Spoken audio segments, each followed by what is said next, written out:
Snow was already burying the mountains when a German shepherd appeared at his door, alone, shaking, carrying something small in her mouth. Inside the cabin stood a 45-year-old former Navy SEAL who believed his life was already over. He opened the door, expecting trouble. What he found instead was a choice. The dog stepped in, laid down a dying puppy by the fire, and then turned back into the storm. She didn't beg, she didn't bark, she just trusted him and disappeared into the white. Would she come back? Would the puppies survive? And why did this broken soldier feel like the war had just found him again, right at his doorstep? Before we begin, tell us where you are watching from. And if this story touches your heart, please subscribe for more.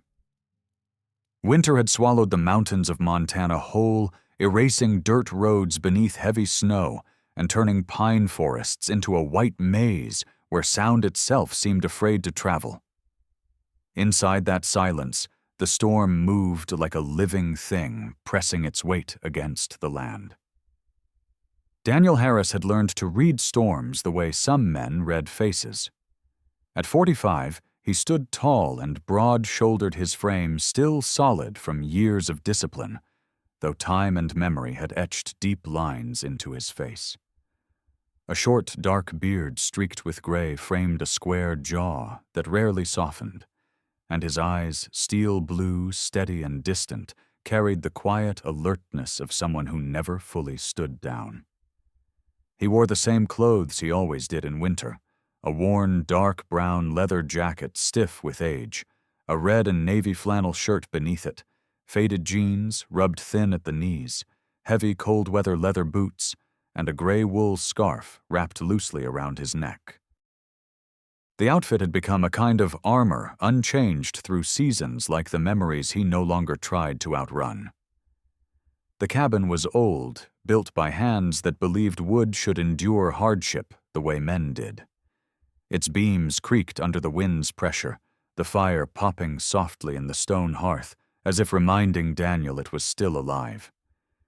He sat near it, elbows on his knees, hands extended toward the heat without really feeling it. Silence had become his companion since he left the Navy, since he stopped answering calls from former teammates and learned how to live without orders.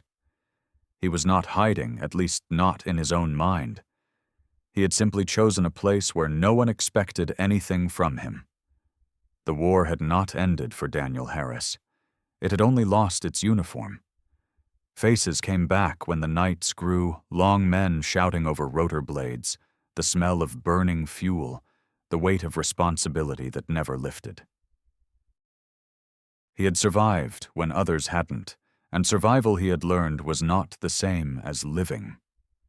Outside, beyond the reach of firelight, a German shepherd pushed through the storm. She was large but gaunt, her black and tan coat matted with ice ribs, faintly visible beneath fur dulled by exhaustion. Her amber eyes stayed focused forward, never wandering, as if the path ahead was the only thing keeping her upright. Clenched gently in her jaws was a tiny puppy limp, and shivering its breath, shallow, but still there. Behind her shapes moved small, unsteady, struggling to follow their mother's tracks, before the wind erased them. She did not run, she endured. Every step was deliberate, driven by something older than fear. Daniel heard the sound before he understood it. A faint, uneven scraping against the porch boards, too irregular to be wind, too purposeful to be falling snow. His body reacted before his mind caught up. Muscles tightened. Breath slowed. The quiet instincts of a Navy SEAL, dormant but never gone, snapped awake. He rose from the chair boots, heavy against the wooden floor, every movement controlled. The sound came again, followed by a pause, then another weak scrape. Alive. Whatever it was alive. He reached the door and hesitated, hand on the knob, the storm roaring on the other side like an old enemy daring him to step out. Then he opened it. Cold air exploded inward, scattering snow across the floor, stinging his face. Framed in the doorway stood the German shepherd, her fur caked with white eyes, steady and unblinking. She did not bark. She did not whine. She simply stepped forward, crossed the threshold, and lowered her head. The puppy slipped from her mouth onto the cabin floor near the hearth, a small, fragile bundle trembling in the firelight. Daniel crouched instinctively, drawn down to her level. Up close, he could see how thin she was, how the storm had stripped her down to pure endurance. Her gaze met his without challenge or submission, only resolve. It hit him. Then this was not desperation. This was a decision. She had chosen him. He swallowed his voice, rough from disuse. "Hey," he murmured, barely louder than the fire. The puppy let out a weak sound, and something deep in Daniel's chest shifted, a memory stirring of hands once pressed against bleeding wounds, of voices saying, "Go, don't look back." He had always looked back. The dog turned away from him and towards the open door. Snow swirled at her paws. For a moment Daniel thought she was done, that this was all she had left to give. Then she stepped outside without a backward glance, disappearing into the storm, as if the fire behind her meant nothing at all. Daniel straightened slowly, heart pounding in a way that had nothing to do with fear. He wrapped the puppy in a nearby blanket, placing it closer to the hearth, and stared at the open doorway.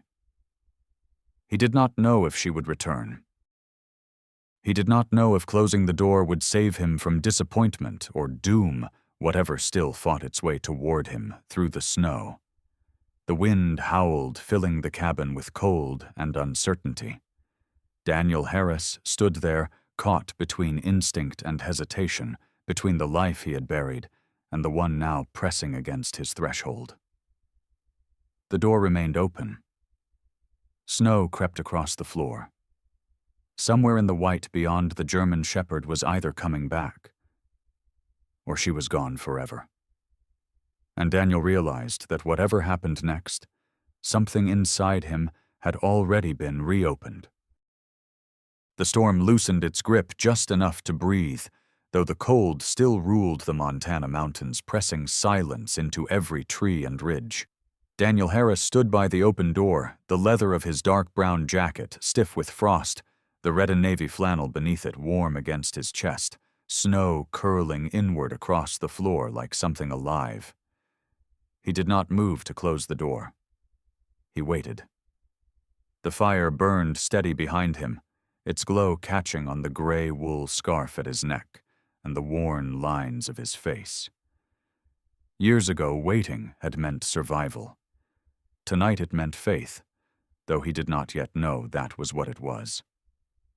The German shepherd returned without sound, emerging from the white, like a memory refusing to stay buried. She carried another puppy smaller than the first, its legs hanging limp as if sleep had taken them. She crossed the threshold, placed the pup beside the hearth with the same careful precision, and turned back into the storm. Daniel did not speak, He only stepped aside, opening the door wider, the way he once had on nights when helicopters came in late and men counted heads without breathing until the last silhouette appeared. Minutes passed. The wind roared, then softened, then roared again. His hands curled into fists inside the jacket sleeves, not from cold, but from recognition. He knew this rhythm. Out into danger. Back into light. Again. The dog returned a third time, then a fourth, each trip slower than the last, snow crusting along her back, her breath coming harder. Daniel knelt each time she entered, laying blankets closer to the fire, shifting puppies, with a gentleness that surprised him. His hands had once known only urgency and force. Now they moved with restraint, as if afraid to wake something fragile inside himself. By the fifth return, her steps faltered on the porch. She paused, braced herself, then pushed forward, eyes never leaving him. When she set the puppy down, she lingered a moment longer, her amber gaze steady measuring. Daniel met it and felt the same pressure he used to feel when a teammate waited for an order he didn't want to give. He nodded once, an instinctive motion, as if granting permission. She turned and vanished again. The final return came with dawn, pressing faint gray into the edges of the sky. The German shepherd crossed the threshold one last time, carrying the smallest puppy, yet her legs trembling so badly Daniel rose without thinking, and reached out. She did not flinch. She allowed him to steady her shoulder while she placed the pup down. Then her strength gave out. She collapsed beside the litter sides, heaving her body, curling protectively around the small, shivering forms. Daniel crouched there for a long moment, listening to breathing, counting it the way he once counted men after an ambush. 1, 2, 3. All there. The realization struck him with a weight he hadn't felt since war. No one had been left behind. He brushed snow from her fur, slow and deliberate, murmuring nothing. Names had power. He had learned that in the field. He hesitated, then spoke softly, as if the word might break if said aloud. Faith. The dog lifted her head just enough to look at him. Not because she understood the word, but because she understood the tone. He did not name her because he believed. He named her because he didn't anymore, and something had to stand where belief once lived. When the morning finally broke through the clouds, Daniel stepped outside, boots crunching into the crusted snow, breath sharp in his lungs. The storm had left scars across the land-broken branches, drifts piled high against trees, silence heavier than before. He followed a faint trail of paw prints leading down the slope behind the cabin, his movements careful, his mind quiet in a way it hadn't been for years. The trail ended near the river, its dark water swollen and fast beneath slabs of ice.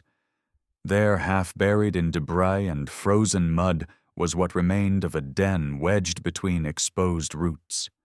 The entrance had collapsed inward, the ground torn away by floodwater. Bits of fur clung to bark.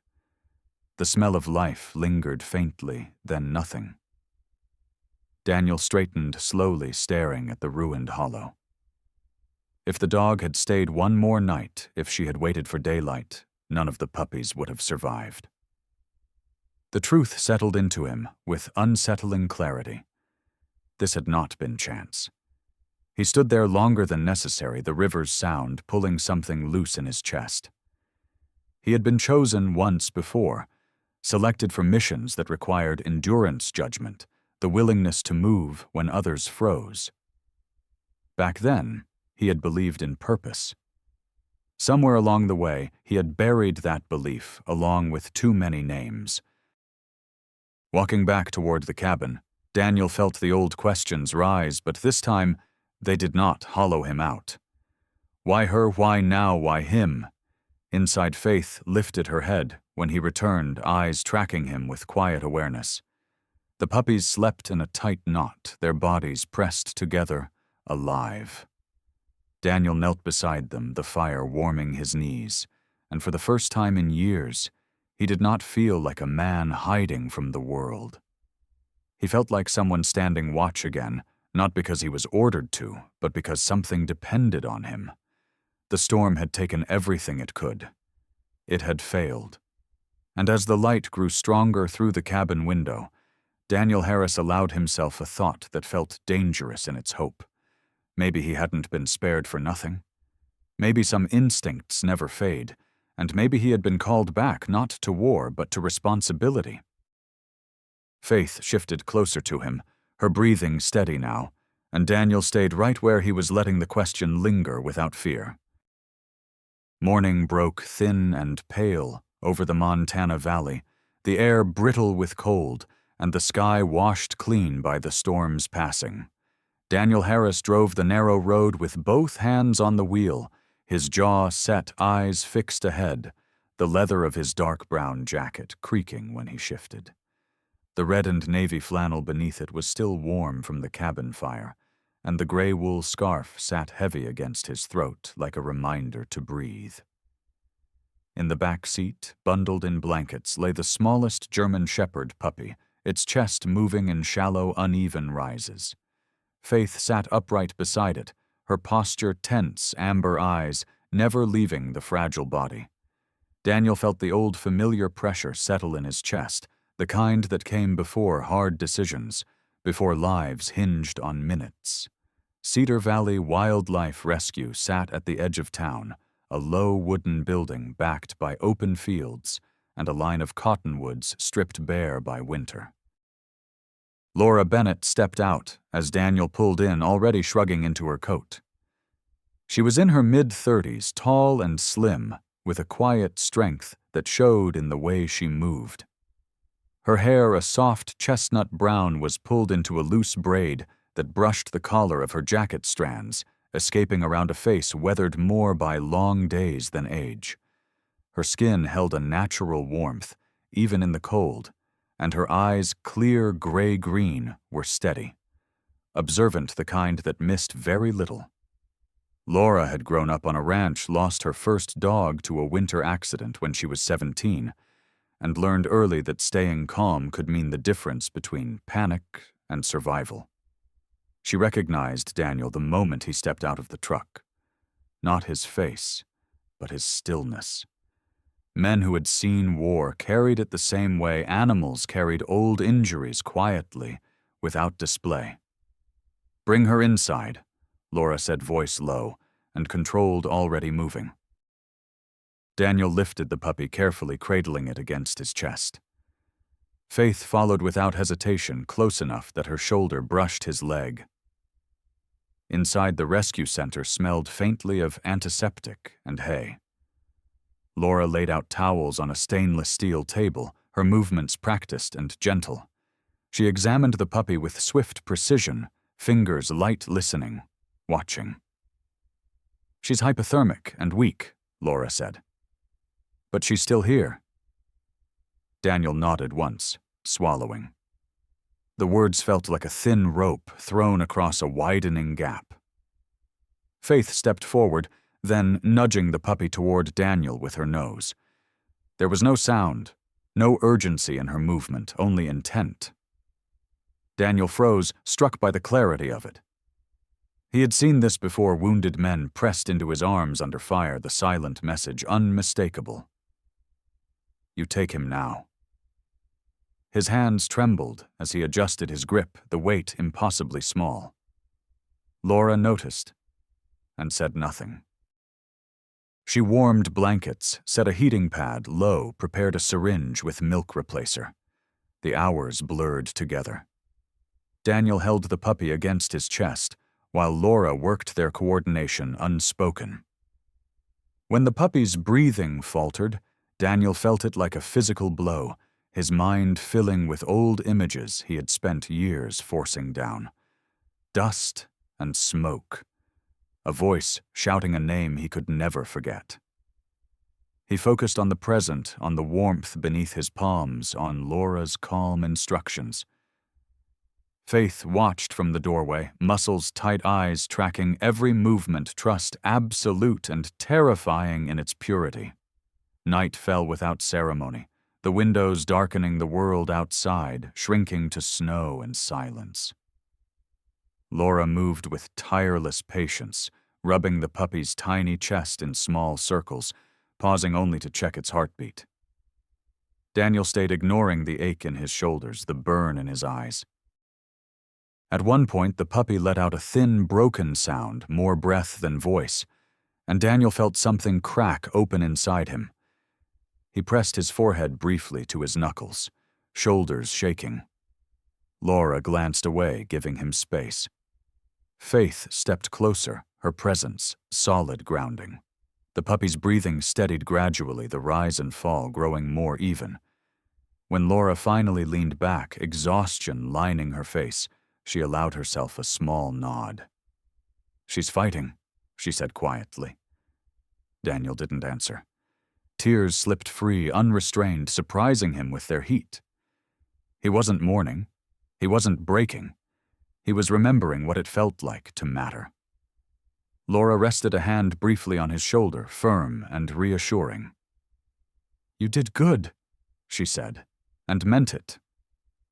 Faith approached then, placing her head against Daniel's knee. He let his hand fall to her fur, rough and warm beneath his fingers. The connection was immediate, wordless. Pain recognized pain, and neither turned away. By the time the puppy slept wrapped and breathing steadily, dawn had begun to creep back into the sky. Daniel stepped outside the cold, biting but clean. He had not saved everyone in his life. That truth would never change. But tonight, he had stayed. He had held the line. As he returned inside, Faith met his gaze, calm and certain. Daniel understood then that usefulness was not a medal or a memory. It was a choice made again and again, often in the quiet hours when no one was watching. He gathered the blankets, prepared to carry the puppy back to the truck. Laura walked them out her steps, measured her expression softening, just enough to show she understood more than she would say. Daniel drove back toward the cabin with the first light warming the horizon. Faith steady in the seat beside him, the puppy's breath a small, stubborn promise between them. The wind returned at dusk, sharper than before, dragging snow sideways across the Montana Valley and pressing its weight against the cabin like a warning. Daniel Harris sensed it long before the first boards groaned. He stood at the window, shoulders squared beneath his dark brown leather jacket, the red and navy flannel snug against his chest. Gray scarf pulled higher, as if bracing for impact. Faith lifted her head from the rug, amber eyes, alert ears angled toward the sound that only instinct could fully read. The puppies stirred in their nest of blankets, small bodies pressed together, unaware of how quickly the night was turning. Daniel moved with the calm precision that had once kept men alive. He added wood to the fire, checked the latch on the door, then stepped onto the porch to inspect the temporary shelter he had built earlier that day from old planks and tarp. Snow lashed his face, stinging like needles. The shelter shuddered under the wind, its supports already groaning. He tightened a rope, muttering under his breath when a violent gust tore through the trees and struck the structure head-on. Wood cracked. The tarp ripped loose with a sound like fabric screaming. Daniel didn't hesitate. He ran. Ice coated his boots within seconds as he reached the shelter.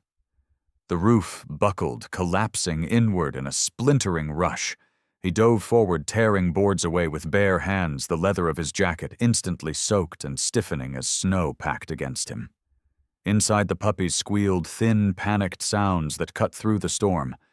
Daniel scooped them one by one into his arms, pressing them against his chest, feeling their frantic heartbeats through layers of cloth.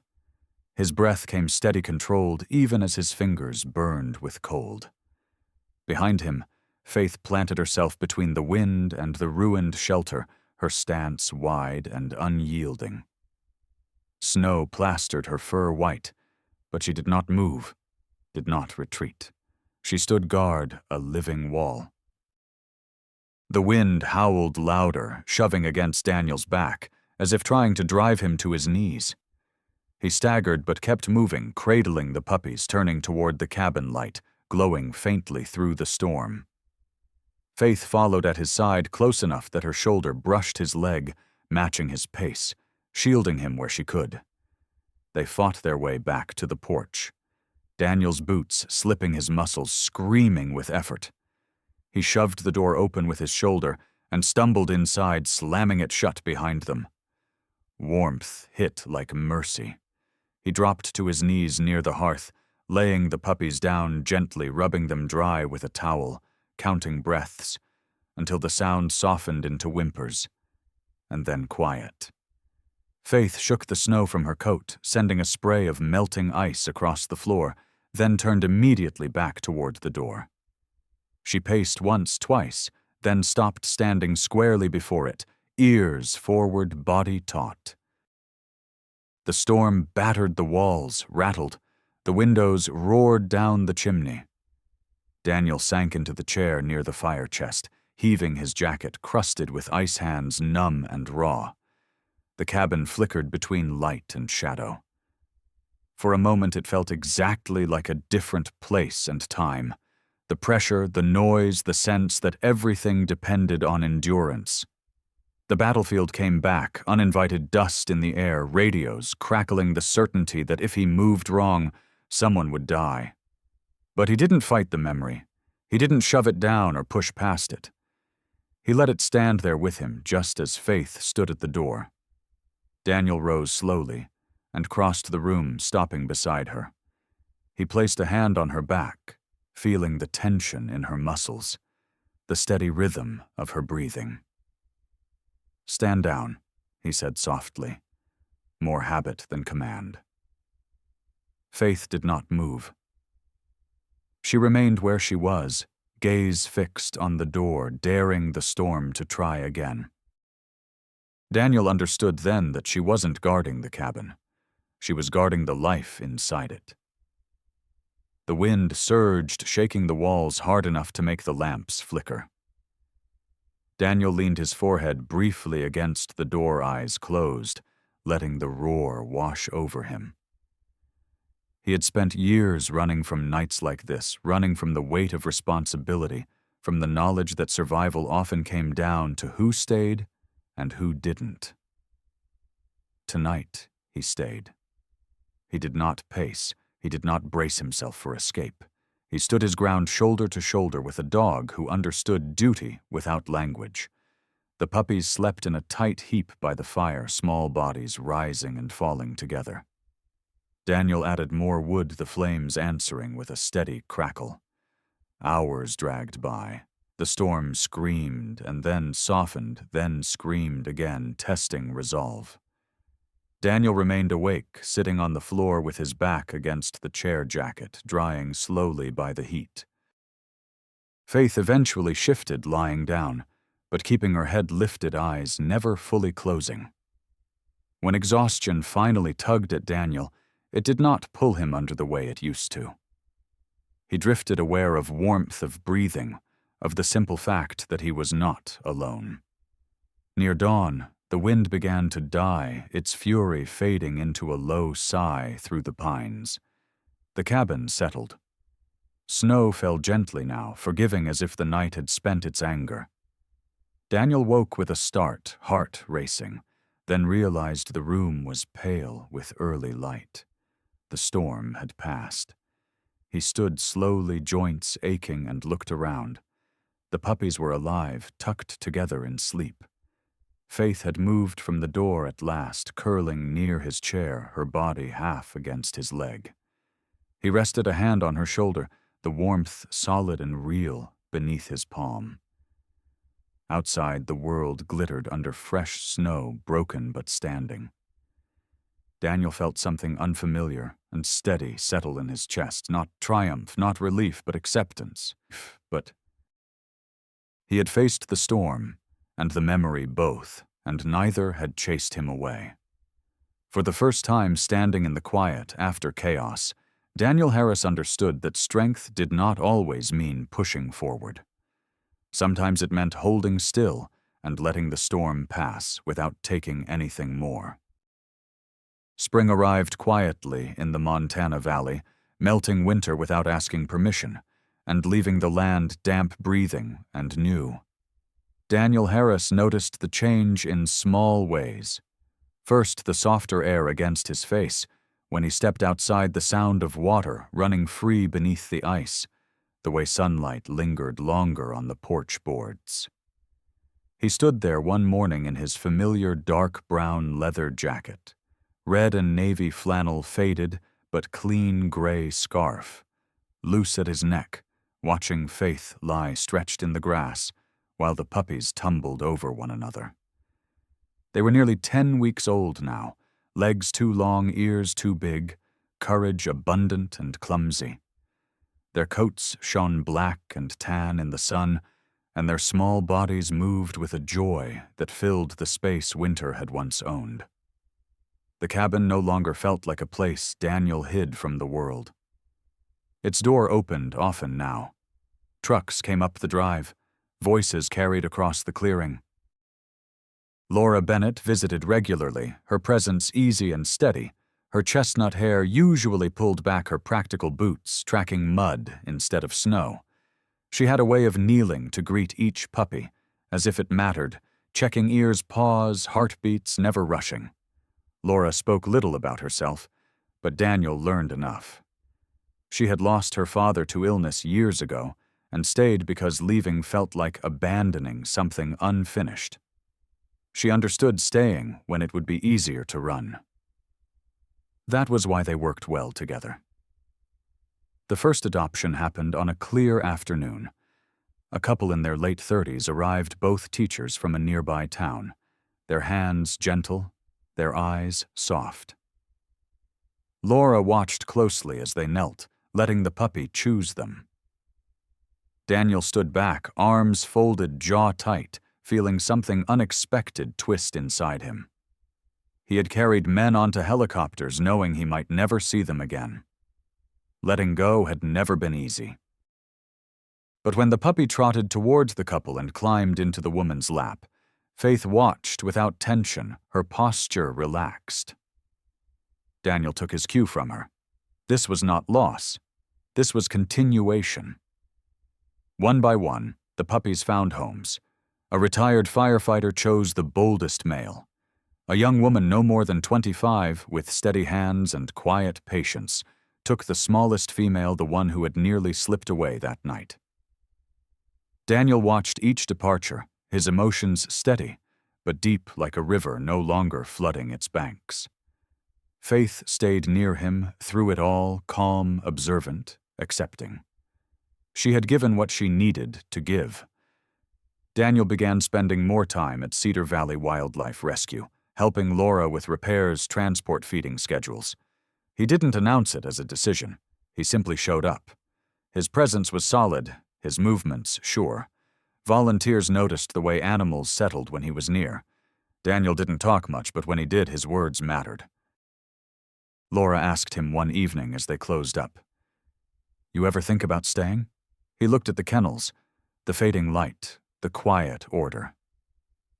"I think I already am," he said. The cabin changed slowly. Shelves once bare now held photos Laura took of the puppies with their new families. A spare chair appeared by the fire. Extra boots sat by the door. Daniel fixed the porch rail, replaced broken boards, planted early seedlings near the edge of the clearing. Faith followed him everywhere, her gait confident, her eyes bright. She slept by the door not as a guard, but as a presence, a reminder of the night that had reshaped them both. One evening, Daniel stood inside the cabin, hand on the doorframe, watching the sky deepen into gold. He remembered the man he had been when he first opened that door, hollowed, careful, braced for nothing to change. He realized now that he hadn't been rescued that night. He had been trusted. Faith had placed her future in his hands without knowing who he was or what he carried. That kind of faith demanded an answer. He stepped outside and sat beside Faith, resting a hand on her shoulder. "You staying?" he asked quietly. She leaned into him, a simple, unguarded weight. That was answer enough. The door behind them stood open, the fire's glow spilling onto the porch. Daniel felt no urge to close it. Spring continued its work. Laura brought paperwork one afternoon, smiling as she handed Daniel a clipboard. "We could use you officially," she said. He signed without ceremony. The cabin became a meeting place, a stopping point for people who cared, who stayed. Faith lay at Daniel's feet as he talked with them, a constant grounding presence. That night after Laura left and the valley settled into silence, Daniel stood alone on the porch, looking out at the land that had once felt like exile. He understood something with a clarity that surprised him. Doors were not meant only to keep storms out.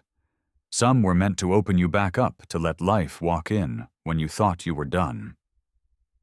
He closed the door gently, not as a retreat, but as a promise. Tomorrow it would open again. At the end of this story, the miracle was never just the storm being survived or the puppies being saved. The real miracle was quieter. It was the moment a broken man chose to open a door instead of closing his heart. Sometimes God does not answer our prayers with thunder or signs in the sky. Sometimes He answers with responsibility, with trust, with a life placed gently in our hands, asking us to stay. Faith didn't save Daniel because she was strong. She saved him because she trusted when he no longer could. In our daily lives, we often wait for life to feel safe before we act, but grace usually arrives while the storm is still raging. If this story touched you, share it with someone who needs hope. Leave a comment about a moment when kindness or faith changed your path.